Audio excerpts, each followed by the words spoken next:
What about all the errors in the Bible? Most of the alleged errors in the Bible are the result of modern 21st century people projecting their standards upon an ancient text. You see, when we write history, we try to give objective photographs, a picture, a blow-by-blow account of who said what and who did what in precise chronological order. But that wasn't the goal of ancient histories. They felt free to paraphrase people's words. So today, if you and I write history and we quote somebody, we put whatever they said in direct quotes, and we're not free to fix their words or change them, even if they made a mistake.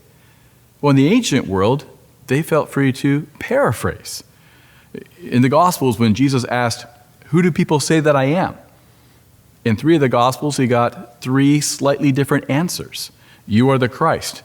You are the Christ of the living God. You are the Christ, the Son of God. This does not mean that Jesus asked his disciples 3 different times, "Who do people say that I am?" He asked them once.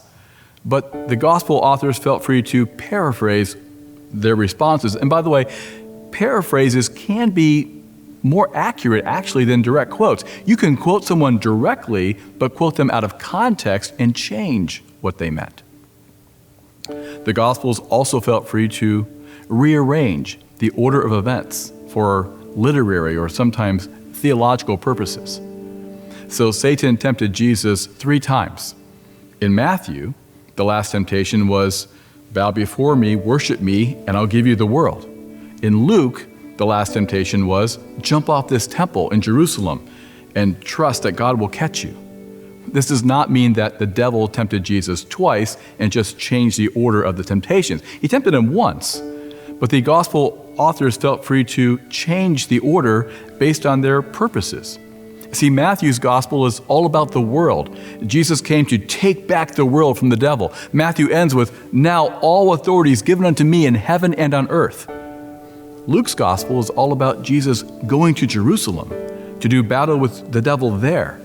And so Luke ends his temptations with Jesus in the temple in Jerusalem.